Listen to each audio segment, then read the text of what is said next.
Hello, Tech Pros, episode 209. Welcome to the podcast where I chat with professionals who are getting the job done using technology 7 days a week. Each week, we start with Motivation Monday. Tuesday is about productivity, Wednesday, leadership, Thursday, technology, Friday, people and communication, Saturday, entrepreneurship, and Sunday, being unplugged. All right, let's get started. Hello, Tech Pros. This is Chad Bostic, and I'm excited to be here on day number 6 of our signature series week, the week where we're talking about starting your first business. This is a 7-day course, and we're in day 6 of the course. 7-day course, absolutely free, to help you start your first business. If you're a serial entrepreneur or if you've already got your business set up, you know what? There's lots of awesome tips and tricks that I've learned through my experience and through the stories of my guests as well on this podcast that can still add a ton of value in your business that you're running. So if you're just now tuning in, if this is the first episode that you've dialed into, welcome. Thank you so much for joining us. Throughout the last 5 days, we spent all week throughout the week covering so many different topics from where you get your motivation from, why you want to start your business, how to find that motivation to overcome those golden handcuffs that we have in our miserable 9-to-5 jobs. We talked about how to find the really critical, perfect, awesome startup idea that you're meant to launch. There's probably more than one, but there's at least one great startup idea for every single person out there on the planet. And we talked on Tuesday about how to dive into that great idea, that perfect idea. You're going to come up with a lot of ideas when you start playing around. You're going to start talking to a lot of people, and they're going to bounce ideas off of you and say, hey, if you're going to start a business, why don't you work on this or that? On Tuesday, we talked about the perfect idea that you were meant to launch. Then on Wednesday, we came in to talk about when and how to bring on help for your startup on Leadership Wednesday. Sometimes we don't want to be a leader. We want to do it all ourselves. And as a solopreneur, it's all on us, but that can be overwhelming. So when do we need to bring on people? When do we need to bring on people like investors? When do we need to bring on people like people to do the coding or people to do the graphic design or the website administration or the, cold calling clients and so forth? We talked about that in depth. So many variables that go into it, but really you can compress it down into coming up with the right plan for your startup based off of this 5-step principle roadmap that I guide you through on Wednesday on that episode. On Thursday, we came in and Thursday is all about technology, man. Technology Thursday. I love Thursdays. It's one of my most popular episodes every Thursday because we get into the bits and bytes of technology. This Thursday was kind of a controversial topic. We talked about the technology stack most tech pros fail to master in their startup, and I think I probably pissed a couple people off. If so, good. I'm glad I challenged your way of thinking, and hopefully you can challenge my way of thinking too by providing me some feedback on this course. I would love to hear from you. We talked about, I gave you my technology stack that I feel that I struggled with as a technology professional, right? So I, as a software developer growing up and has always been in technology, I tend to think across a few different tech stacks. And there's one that I completely ignored for years and years and years and years and really didn't start working on until very recently. And that's been a huge, huge difference, a game changer in my business that I'm running now. And so on Thursday, we talked about that technology stack and why it's so critical to get it right and why tech pros kind of ignore it most of the time. Yesterday, we came in and we talked about, okay, now that we got our idea, now that we're being productive, now that we're building that product, we know what we want to do, what we want to work on, how we're working on it, how to engage with our customers, or how to engage with an audience, I should say. Then Friday, we talked about how to find those first customers, the very first customers in your startup, especially for you guys and gals who hate selling. I've always felt like sales and marketing was just kind of a dirty word. It was a sleazy, scumbaggy kind of practice, and everybody who did it was just out to get you. But then I found some information, and I learned through experience of working with really awesome salespeople that it's not just about trying to get somebody to give you their money. It's really about listening, being an empathetic, active listener, listening to a person's problems, a person's troubles, a person's opportunities, and then coming up with the right solution for their particular situation, right? It's not trying to force down like, hey, every problem is a hammer and I'm selling hammers, so you need to buy my hammer, right? It's on sale now for $19.95, but wait, there's more. Act now and you can get 2 hammers. Dude, what are we talking about hammers? I don't care anything about hammers, right? You've had these salespeople come up, whether you're in the furniture store or you're at the car lot or you're on a vacation and they're like, hey, come to this retreat and we'll give you 2 free Disney passes just by listening to our sales pitch about timeshare vacation rental property. It's like, dude, I don't want to hear about all that kind of stuff. I want you to solve my problems, the problems that I have. So by being that empathetic listener, we talked all about that yesterday. Today, we're getting into how to spread the word, right? Once you find a couple of customers, once you convert and you're like, okay, this thing is real. Like this startup is real. It's not just about being an entrepreneur. It's not just about pretending. It's not just about building technology anymore. We've actually got real live customers who want this stuff and they're buying it. The problem is, you don't just build it and they will come. You got to let people know that you're there. You have to slowly warm people up to the idea that you have this product, this service, and that it can help them in these areas in their life, these areas in their career, areas in business.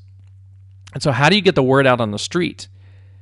There's a lot of startups who come with venture capital money, and those venture capitalists have a lot of connections across wherever, Silicon Valley or New York or Dubai or where they're at. And they know the PR, they know the media outlets, and they have a lot of connections. And it seems like they, boom, just explode out of nowhere. And they are in all the press, they are in everywhere. And they kind of have an unfair advantage. But that doesn't mean that you, the solopreneur, you, the small startup founder, you, the technical professional that's just trying to get your screencast videos out there, or your podcast out there, or your YouTube videos, or your software as a service, or whatever it is that you're building. It doesn't mean that you can't be just as successful. Even if you don't have a lot of capital in your startup to do a lot of like media blitz, you can still do a free media blitz. It's still possible. So today I'm going to tell you about all the ways that I've found recently, or over the last few years, I should say, that you can, for free, get your word out on the street. You can get connected to a lot bigger audience than you ever thought possible. So first, a quick story, and that is on something I completely failed at. So a while back, I was all into keyword research. I was into this keyword research, looking for long tail keywords. I was into trying to figure out the affiliate marketing programs and a lot of different systems. And that's where somebody else has a product and you're trying to sell that product on behalf of them, basically driving traffic to their sales page, right? So trying to build an audience or to get people to click on a link that then goes to somebody else's sales page and sell them that product. And I was really, really dumb about it because honestly, most of the products that I tried to do affiliate marketing with, I knew absolutely nothing about the product other than they were selling like hotcakes on everybody else's websites. And a lot of them were just like get rich quick schemes, money making schemes. It was real sleazy kind of stuff that I feel bad about. I don't feel too bad about it because I didn't actually make any money off of it because I didn't generate very many sales. In fact, I lost tons and tons of money, hundreds of dollars, possibly even thousands of dollars on this affiliate marketing stuff a few years ago. It was probably 8-10 years ago now. And what happens is, if you don't have an audience, like if you don't have a very successful blog or a chat forum with hundreds of people, thousands of people that come every month to look at it, if you don't have a successful website with, thousands of hits every month, if you don't have a podcast with a lot of listeners, you're just starting out with nothing. You go, okay, what's the quickest, easiest way to get people to look at this website? Well, the quickest, easiest way is not the cheapest way. The quickest, easiest way is advertisements. And so what I started doing was paying for advertisements. And I am in no way saying that pay-per-click advertisements like Google AdWords or ads on Bing or any of the other search engines or Facebook ads or Twitter. I'm not saying these things are bad. I'm saying that they can be a money sink. And if you don't have the right product in place, if you don't have the right marketing message in place, if you don't have your sales funnel optimized, then you can put tons and tons of money into ads that don't generate any dollars. You can put tons and tons of money into ads that generate clicks, and those clicks go somewhere to your website or to a sales page or something. But if you haven't optimized it to actually convert into customers, then that money goes nowhere. It just goes into traffic. You generate traffic, and that traffic doesn't do anything. So that was a big, big mistake that I learned a long time ago. Was I wasn't really speaking to a specific audience. I didn't have a great message, right? I going back to yesterday's topic on People Friday, I wasn't really being empathetic to potential customers. I wasn't listening to their needs and focusing on their needs. I was just like, okay, how can I find a bunch of traffic? How can I pay for a bunch of traffic and then send them directly to a sales page? And I sent hundreds or thousands of clicks over to various sales pages for a lot of different affiliate programs and made a whole lot of nothing and spent a lot of time and a lot of money with nothing to show for it. That sucks.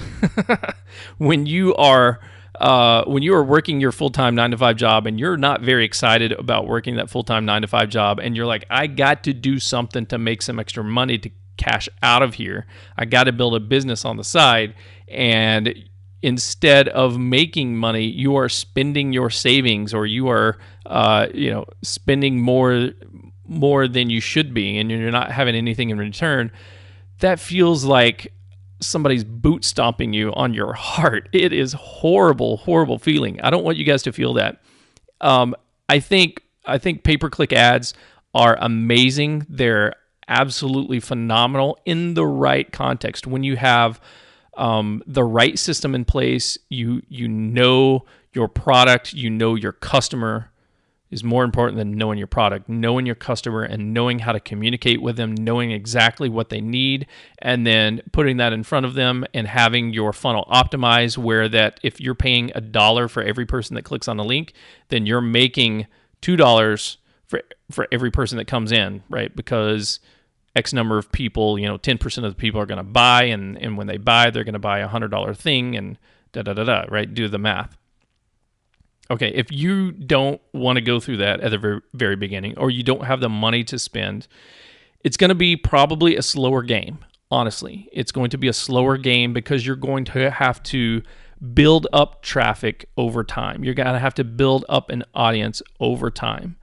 And that's okay. It's actually probably a great way to do it in the long run because, you know what, you don't want this to just be a flash in the pan. You don't want to just make, hey, I made $5,000 selling this ebook, and then it goes away and you never sell anything again to those people. You want to build an audience that knows, likes, and trusts you, and to be able to identify with that audience, figure out what their problems are, communicate with them, build a lot of rapport, and then solve their problems and sell them products not just once but over and over again, right? You want them to have recurring revenue from your customer base, from your audience base, because you want to grow a real company, not just a one-off thing. So how to do it?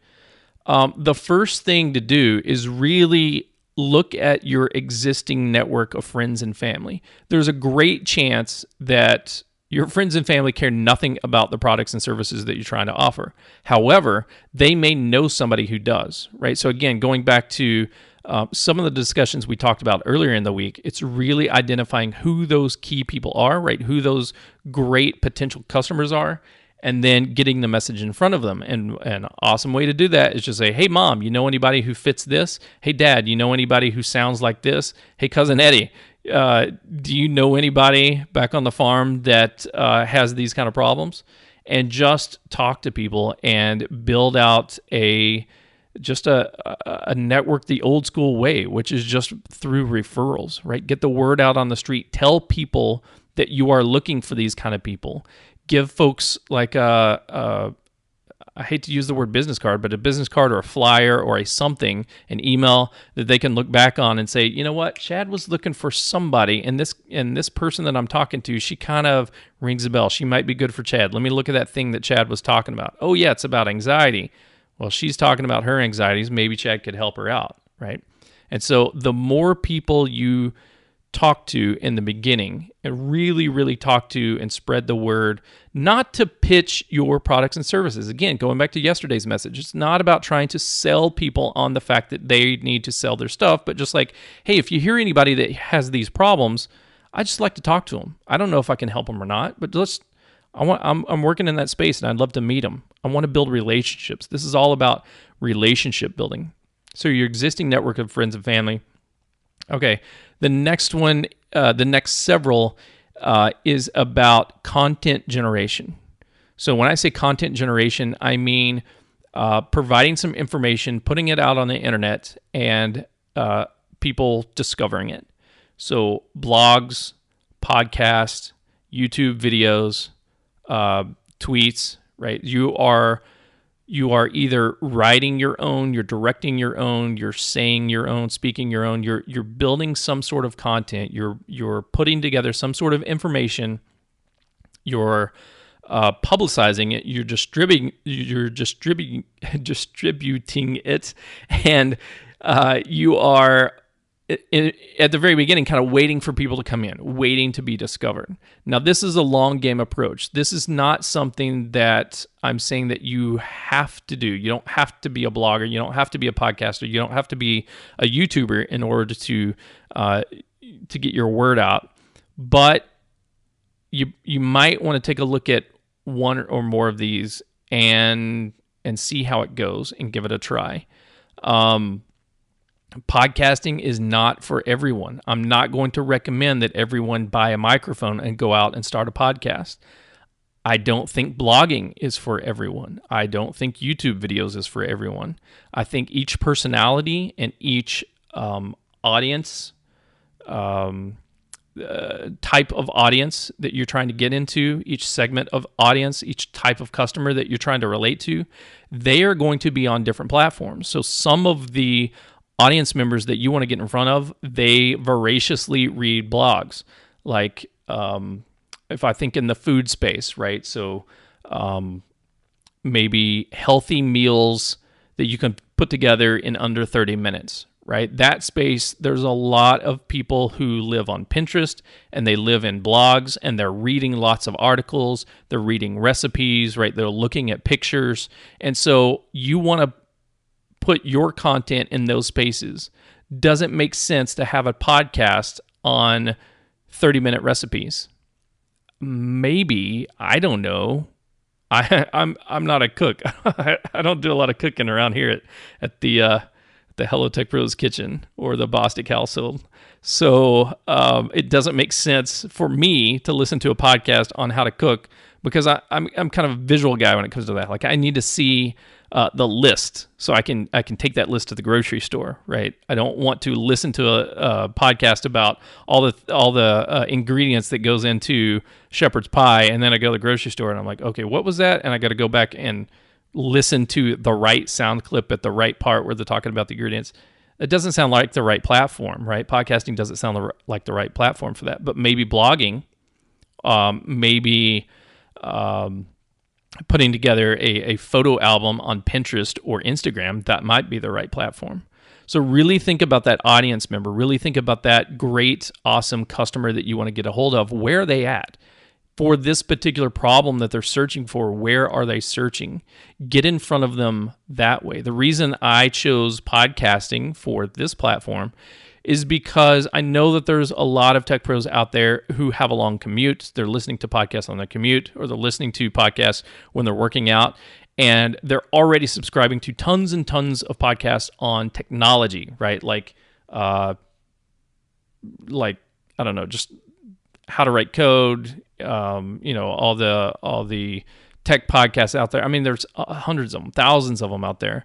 The name your favorite, pick your poison, right? Whichever tech podcast that you listen to, there's a bazillion of them out there, but there's not a lot of them that I found when I first started looking into this and creating this that talk about soft skills and people skills and relationship building and all the other things in technology that really isn't about technology, right? And so that's why I put this together, because there's an audience already out there listening, and I'm just getting in front of them. So blogs may be good for you, maybe podcasts, maybe photo albums, maybe something else. Okay, so let's talk about social networks. There's Facebook, there's LinkedIn, right? We talked about Pinterest a little bit, Twitter a little bit, all the social networks. Gosh, Instagram, it's changing so rapidly. Periscope, and what is all this stuff? Snapchats, I don't understand it. The social media options are changing. The social network options are changing so rapidly, I can hardly keep up. But that doesn't mean, just because I don't understand it, that there's not a voracious audience out there waiting to get in front of your content, or waiting for your content to get in front of them. So take a look at those options and see what's available to you. A great thing to consider is starting your own group on one of these platforms. So a Facebook group or a LinkedIn group. If you are a group administrator, you have absolute control over that group. You get to set the rules on what people are posting about, what people are talking about, how many people are in it. Is it private or is it public? And if you're a group administrator and you can really foster that group and build a lot of relationships in there, oh my gosh, that I have heard so many success stories about people who started their business or their business really, really took off when they started a Facebook group or a LinkedIn group. Because now you have people going, what is this? I'd like to join this group and check it out and learn a little bit more about, 30-minute recipes. And then they join in there, and it's not just you providing the content, it's all the other group members providing the content. And then you are the moderator who's there saying, that's spammy. You got to go. And these other things are awesome. Great job. Way to go. Tell us more. What do you think about this? What do you think about that? And you're fostering that community and getting people to buy into joining the conversation. And the more they join the conversation, the more people are contributing to the conversations, and you are there as the moderator, you're there as the forum leader, then you are going to build a whole lot of people, a raving audience that's going to know, like, and trust you, as long as you're treating the community well, right? So you got to be that community leader. Works well on LinkedIn, works well on Facebook, still on a bunch of old school websites. There's a lot of forums out there that maybe they need some moderators, or maybe they just need people to contribute and really kind of lead those groups, even if you're not an administrator or a moderator.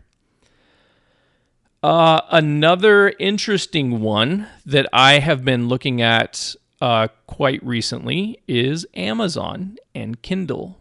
So how can I build free marketing channels on Amazon and Kindle? Well, guess what? It doesn't take a whole lot of technology and a whole lot of savvy to take all those blog posts that you've been writing for the last 6 months or a year, right? And compress those down into a single PDF. Once you have a PDF, once you have any kind of a document like that, there are easy steps to follow to turn that into a Kindle book. So there's, specific format that it's got to be in and all that kind of stuff. You want to edit it and proofread it and all that good stuff. But still, you can take existing content, or you can write your own content and publish a book on Kindle. You don't have to, sign a contract with O'Reilly in order to write a book. You write a book and then you self-publish it. And on Amazon is like I think it's the second or third biggest. I think it's the third biggest, most popular search engine. I heard that somewhere recently. I'm not sure. So there's like Google, and then there's YouTube, and then Amazon is huge.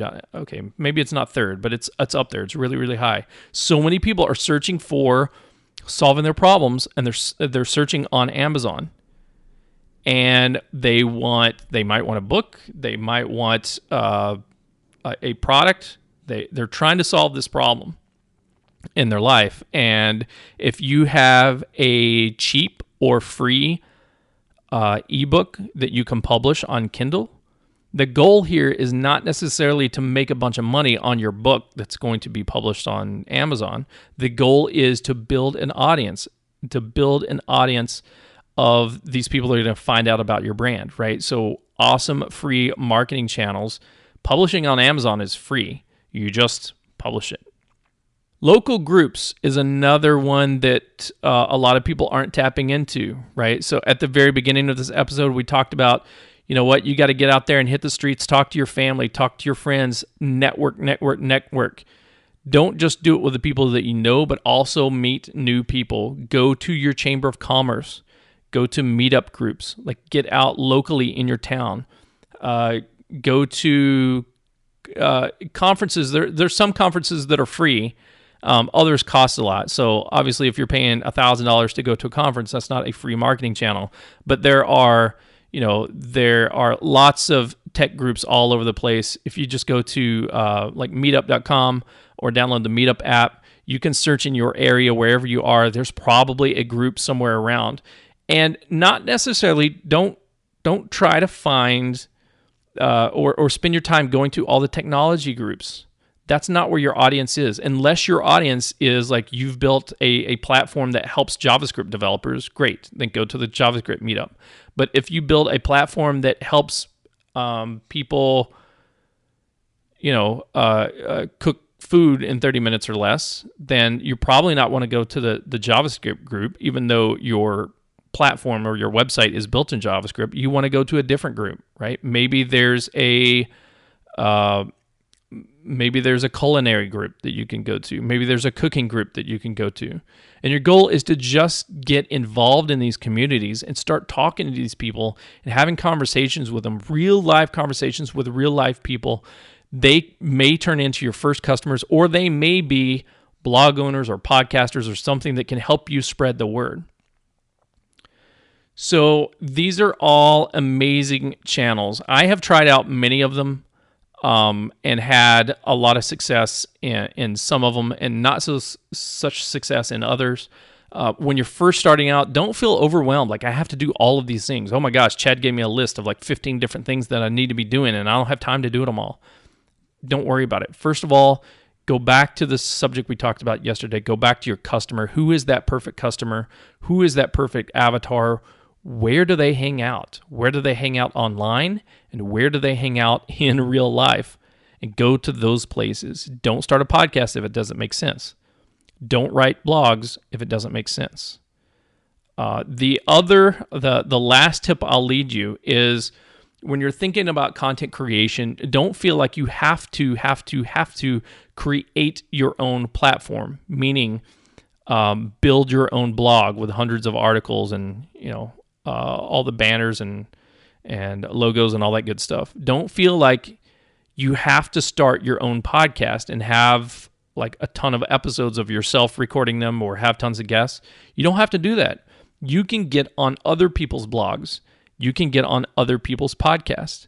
And it's very simple. You just reach out to the host, you reach out to the author, the manager, and you say, I would love to be a guest. I would either love to be a guest on your blog and do a guest article, or I would love to be a guest on your podcast. That way, you are leveraging the power and the audience that administrator, that leader, that host has already generated before you. And this is absolutely crucial. My stats have jumped up. My podcast stats have jumped up every time that I go do a guest interview on somebody else's podcast. There's a portion of their audience that goes, wow, that was a cool guest. I would love to go check out their stuff. And I know also the reverse, the people who, the guests on this show, I love my guests that come onto this show, and I love promoting their products and their services and their ideas and their frameworks and all the good stuff that they're doing. A lot of you folks are listening to them and going, that's very interesting. Minio Cloud Storage, huh? AB Perry Summit. I'm going to have to go check out Minio. And you guys go and check out their products and services because you heard AB's awesome interview, right? And you're like, wow, sounds like a really, really cool guy. He didn't really talk much about the technology, but just seems like a really, really cool guy. And I want to go check out their product. I want to go check out their framework. I want to go, jump into GitHub and take a look at it.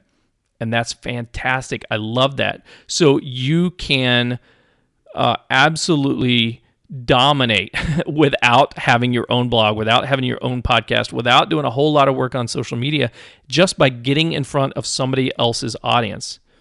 An easy way to do that is to come on this show. If your audience is technical professionals, if your audience is entrepreneurs, come on this show, be a guest on this show. If that's who you're helping out, I would love to have you. I would love to talk about your product, your service, your journey, your motivation, your leadership, how you're unplugged, anything. I would love to talk about that. So to do that, it's open invitation. Go to hellotechpros.com/guest. You can see all the different formats. If you're not familiar with the show, go to hellotechpros.com/guest. You can see the criteria all the 7 days a week of what I'm doing here. If this is not your audience are people who are trying to cook meals in 30 minutes or less, cool. This is probably not the show that you want to get on, but there are other podcasts out there. And I will send you some information on the best ways to reach out to podcasters, the best way to reach out to bloggers and say, hey, I have a great idea on an episode that I could do or a blog post that I could do to be a guest on your show or be a guest on your blog. And I've got approached by a lot of people. I've talked to, hundreds of people now producing this podcast. And sometimes I've been approached that does not serve my audience and does not serve me. And I go, I don't think so. And other times that people nail it and they absolutely push my buttons and absolutely are speaking my language because I am their perfect avatar and they know how to communicate with me. And so I love saying yes to those girls and guys and saying, yes, please come on the show. I would love to talk to you about your stuff. So I'm going to send you some tips on how to do that in the email course. So if you're not following along at home, please do that. The email course, the compendium email course that goes along with this podcast series is absolutely crucial because it's going to be reference material that you can go back and scan and reread anytime you want. But more importantly, there's the homework. There's the action items and homework at the end of every email within this course. And I am literally going to hold you accountable for actually doing that. If you want to make progress, if you want to get your business off the ground, if you want to get in front of an audience, if you want to find out more about your customers and engage with them, you have to follow the homework. Don't just sit here and listen. Engage. As Captain Picard used to say, engage. So you have to be engaged. You have to be committed in order to make progress. So to do that, to sign up for the course, again, go to hellotechpros.com/start. hellotechpros.com/start. Sign up for the email course in the starting your first business course. And I will send you that homework, including some tips on how to get in front of other podcasters. Okay, tomorrow we're going to come back and it will be the last day for this particular course. And after that, we're going to resume our normally scheduled programming, which is having a guest on every day and talking to those guys. Can't wait to get back to it. But first, tomorrow, Sunday to me is all about being unplugged. My Sunday episodes are about being unplugged. So tomorrow we're going to talk about how to avoid turning your startup, your beautiful little baby that you've created here, the wonderful stuff that's going on, and you're so excited about it in the dating period, in the newlywed phase of your business, how to avoid turning that beautiful little startup into just another soul-crushing job. God, that would suck. We don't want to do that. So how to avoid turning your startup into just another job. We'll talk about that tomorrow. But until next time, take care. The show notes page for this episode can be found at hellotechpros.com/209. Do you use Slack for team communication? Join the Hello Tech Pros Slack channel at hellotechpros.com/Slack. This episode of Hello Tech Pros is sponsored by Minio Cloud Storage. Minio is a cloud object storage server for developers and DevOps written in Go. The Go programming language is the emerging language of choice for modern cloud infrastructure projects, and it allows Minio to be highly concurrent and lightweight. Minio is Amazon S3 compatible, built with microstorage architecture in mind, but at its heart, Minio is simple, scalable, and supported by a passionate developer and user community. In episode 89 of Hello Tech Pros, I talked with A.B. Periasamy, one of the founders of Minio, about the importance of community support and recruiting software developers who are as passionate about their product's code as artists are of their art. Check out that episode at hellotechpros.com/89 and check out Minio Cloud Storage at minio.io. That's minio.io. Are you new to podcasting? Are you looking for a fast, high-quality, yet budget-friendly podcast production team? Let TransSource Media take care of you. With a team of professional audio and video editors, writers, and graphic artists, they can help you build your podcast from planning, post-production, and platform submission. Using only cutting-edge software and studio equipment, they're here to make each and every show sound at its best. To get a free quote, please visit www.transsourcemedia.com or send them an email at marketing@transsourcemedia.com or call them at 209-505-5693. TransSource Media, transforming businesses through the power of multimedia. If you enjoyed this episode, please leave a review, subscribe to this channel, and check back tomorrow. This has been Entrepreneurship Saturday, but tomorrow my featured guest and I will not be talking about work because it's Sunday being unplugged. On Monday, we'll get motivated once again to face the week with Motivation Monday, followed by Tuesday, productivity, Wednesday, leadership, Thursday, technology, Friday, people communication, and Saturday, back to our entrepreneurship. And I'll talk to you tomorrow.